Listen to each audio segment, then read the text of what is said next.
Le président de la République poursuit les consultations au Palais national. Après avoir rencontré les membres des associations de médias telles que la NMH ou l'AMI, le chef de l'État a reçu ce mardi le responsable de Remain Haïti Eslom Raymond et le leader du parti Accra, Chavan Jeune. Au Palais national, les va-et-vient continuent, les journées du président sont longues et chargées, la crise préélectorale préoccupe et une solution rapide éviterait au pays de connaître une période difficile. Avec en moyenne 3 rencontres par jour avec des représentants de différents secteurs de la vie nationale, le président collecte les propositions et attend le moment opportun pour se décider. L'objectif, selon Michel Martelly, est de faire en sorte que sa décision puisse refléter le désir de la majorité. Michel Martelly n'est pas pressé, le bien-être du pays avant tout, précise-t-il. C'est certain, nous avons une décision et puis il y a des gens qui ne sont pas d'accord parce que nous ne pouvons jamais satisfaire tout le monde dans une décision. Mais nous voulons le plus près possible de réalité, nous voulons le plus près possible de population. Je vais gérer un pays, je tout le temps. Je vais gérer un pays dans la tête chaude. Pour ensemble, je vais faire ça. Je vais faire rien apprécier. Ce mardi, le leader du parti Remain Haïti a invité le président Martelly à tout mettre en œuvre afin de parvenir au vote de la loi électorale par les sénateurs.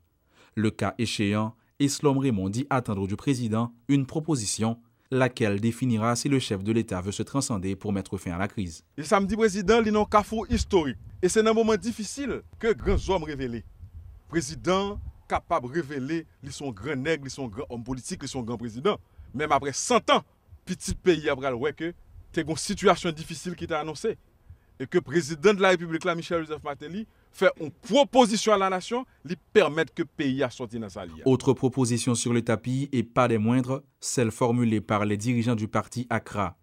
En 12 points, le pasteur Chavan Jeune conseille au président de décréter 3 journées de jeûne dans le pays, invite la classe politique à une trêve et exhorte la communauté internationale à prendre du recul par rapport à la crise actuelle. Selon l'homme d'église, la solution passe par un vrai dialogue interhaïtien. 7 octobre, qui a rappelé nous la mort du premier président pays, nous l'empereur de Salines, et pour nous fermer le 25 décembre, qui sont date côté la paix, nous a dit été proclamé en grand Jean par les anges qui t'a annoncé la naissance du roi des rois. Malgré les critiques dont il fait l'objet, le processus de consultation se poursuit et le président ne se fixe pas de date butoir. Rencontrer un nombre important de représentants de différents secteurs clés de la vie nationale demeure l'objectif. Entre-temps, le 12 janvier approche, une échéance de plus en plus redoutée.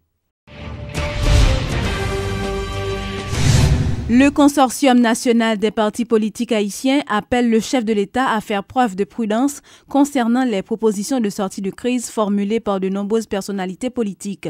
Le porte-parole du consortium, Fednel Monchéry, encourage le chef de l'État à appliquer la loi électorale de 2013 au cas où les sénateurs ne ratifieraient pas les amendements. Nous entendons tout secteur ça parler. Nous sommes clair que ils pas trop motivés ni pour dialoguer, ni pour consultation, ni pour négociation, ni pour arriver dans l'élection. Ils veulent mener l'exécutif là dans un carrefour, côté que le pas ni en l'air, ni en bas, ni à droite, ni à gauche. Et là, ça, il a exigé pouvoir pour démissionner, mettre pour gouvernement provisoire pour faire élection champrelle.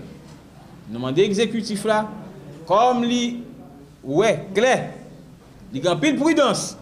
Nous demandons de continuer dans ce sens-là et histoire que par un cadre légal pour faire élection, nous dit non, il y a un cadre légal. Il y a une loi électorale 2013, exécutif là a pour mission pour rapatrier l'amendement et prendre une décision pour nous aller dans l'élection avec loi électorale 2013 là, dans date cap fixé par CEPA. Et l'exécutif là a convoqué le peuple là en ses commis. Dans ce sens ça, nous souhaitons que l'élection arrive faite et au libre, honnête et démocratique. Rencontre ce mardi entre le président Michel Martelly et des acteurs de la société civile, le corps diplomatique et consulaire et des organisations sociales de base.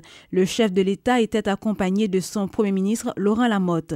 L'objectif de cette réunion consistait notamment à rendre compte de l'utilisation faite des deniers publics et l'aide externe que le gouvernement Lamotte a su mobiliser dans le cadre du budget 2013-2014.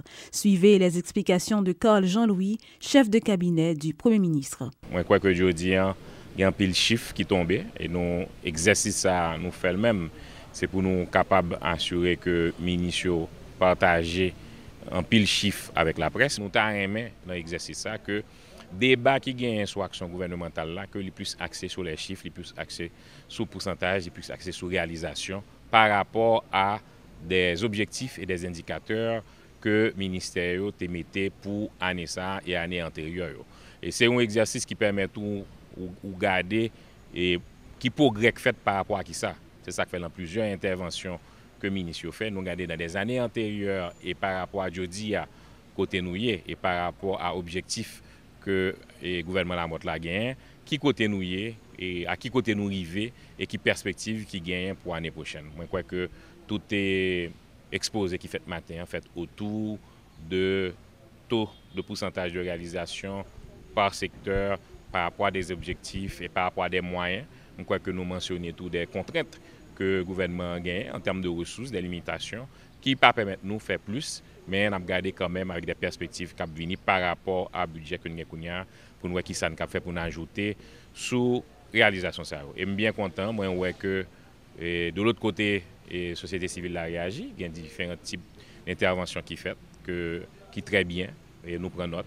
D'ailleurs, c'est peut-être ça nous fait exercice ça, c'est pour nous prendre note, c'est pour nous coûter population et puis qu'on y a la portée des rectifications et puis une chose que nous voulons faire tout c'est toujours qu'imber et relation ça de façon que pour la société civile impliquer suggestions, recommandations, implications citoyennes et bien c'est type de gouvernance participative ça que nous avons fait promotion et que nous avons mis sous pied dans le pays.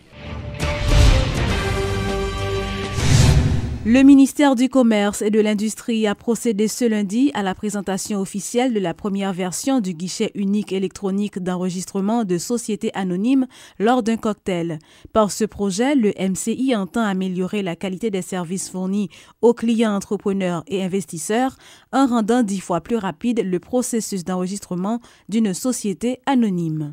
C'est plus de 20 étapes mobilisant 8 institutions les plus diverses allant de l'entrepreneur lui-même, son avocat, son notaire, le ministère du Commerce et de l'Industrie, la DGI, la BNC, les presses nationales, le bureau du Premier ministre avec un rôle plus neutre, et maintenant la Sogebank qui interviennent dans le processus. Chacun avec son rythme, l'administration publique, en l'occurrence le ministère du Commerce et de l'Industrie, se ramassant toujours le reproche des retards accumulés par tous les autres.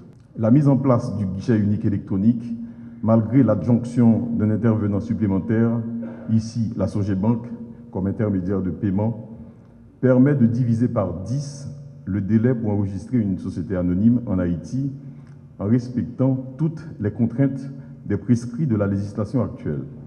Le guichet unique électronique permettra, pour ainsi dire, aux usagers de suivre pas à pas l'évolution de leur dossier depuis la mobilisation de l'avocat jusqu'à la publication sur le moniteur en passant par toutes les étapes au niveau de toutes les institutions impliquées. Avec la mise en ligne du registre du commerce depuis septembre 2012, une étape importante a été franchie dans la réduction des délais. La mise en marché des sociétés préconstituées par le CFI en 2013 offrait une certaine solution, mais nous savons qu'elle n'est pas complète. Je crois que cette plateforme offre une opportunité extraordinaire pour faciliter la vie des investisseurs qui veulent faire affaire en Haïti. J'insiste une fois de plus auprès du Sénat de la République pour qu'il vote la loi sur la signature électronique, ce qui permettra de réduire encore davantage ce délai et placer notre pays en meilleure position dans le classement du Doing Business notamment. Je suis témoin des efforts déployés par le ministre du Commerce et de l'Industrie pour réaliser ce projet ambitieux dont le plus grand défi a été de réussir à mobiliser autant d'institutions du secteur privé et public pour sa réalisation. Nous pouvons aujourd'hui tous en être fiers. Je suis convaincu que ce pays est trop riche pour être pauvre.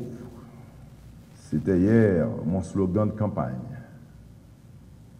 C'est le leitmotiv qui m'anime dans mon combat quotidien pour changer la vie et laisser à la postérité un pays meilleur que celui que nous avons trouvé. C'est en modernisant notre économie et en rendant les opportunités accessibles à tous que nous y parviendrons. C'est ma conviction, c'est le sens de mon combat.